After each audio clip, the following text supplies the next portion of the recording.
మహాశివరాత్రి హిందూ మతంలోని ప్రముఖ పర్వదినాల్లో ఒకటి. దీన్ని ప్రత్యేక భక్తి మరియు శ్రద్ధతో జరుపుకుంటారు. ఈ రాత్రి భగవాన్ శివుడు తన దివ్య నృత్యంలో లీనమవుతారని నమ్ముతారు. కానీ నిజంగా మహాశివరాత్రిని ఎందుకు జరుపుకుంటారు? ఈ రోజు మనం ఈ రహస్యాన్ని బయటపెడదాం. మహాశివరాత్రి హిందూ మతంలోని ప్రముఖ పర్వదినాల్లో ఒకటి. దీన్ని ప్రత్యేక భక్తి మరియు శ్రద్ధతో జరుపుకుంటారు. ఈ రాత్రి భగవాన్ శివుడు తన దివ్య నృత్యంలో లీనమవుతారని నమ్ముతారు.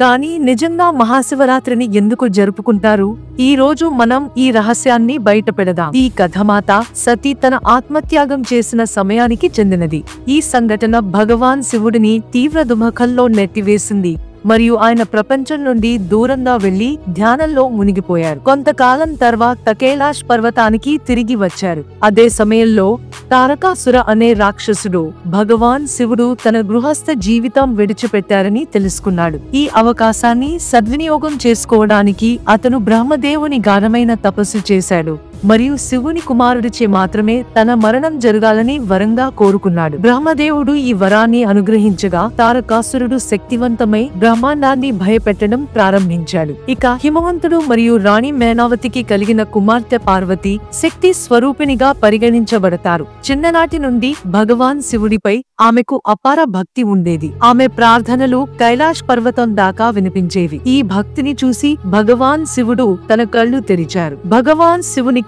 మళ్లీ గృహస్థ జీవితం అందించేందుకు దేవతలు కామదేవుని కైలాష్ కు పంపించారు. అయితే ధ్యానంలో ఉన్న భగవాన్ శివుడు కామదేవుని బాణాన్ని గ్రహించి కోపంతో తన మూడవ నేత్రాన్ని తెరిచారు. దాంతో కామదేవుడు భస్మమయ్యాడు. ఇంకా మాత పార్వతి భక్తి పరీక్ష ముగియలేదు. ఆమె తన ప్రార్థన కొనసాగించారు. చివరికి భగవాన్ శివుని మనసు ఆమె వైపు ఆకర్షితమైంది. శివుడు ఒక సాధువుగా మారి ఆమెను పరీక్షించారు. అయితే పార్వతి భగవాన్ శివుడిపై నమ్మకంతో నిలిచిపోయారు. ఆమె అగాధ భక్తిని చూసి భగవాన్ శివుడు సంతోషించి ఆమెను తన అర్ధాంగిగా అంగీకరించారు. భగవాన్ శివుడు మరియు దేవి పార్వతుల వివాహ రాత్రిని అందరూ ఆనందంతో జరుపుకున్నారు. ఆ పవిత్ర రాత్రినే మహాశివరాత్రిగా పిలవడం ప్రారంభించారు. ఆ తర్వాత దేవి పార్వతి కైలాష్ పర్వతంలో నివసించారు. ఆమె కుమారుడు కార్తికేయుడు జన్మించి భవిష్యత్తులో తారకాసురుని సంహరించారు. భగవాన్ శివుడు మరియు దేవి పార్వతిని అర్ధనారీశ్వరుడిగా కూడా పూజిస్తారు. శివరాత్రి రోజు భక్తులు ఉపవాసం చేసి రాత్రంతా జాగరంతో శివుని ప్రార్థిస్తారు. శివలింగంపై పాలు,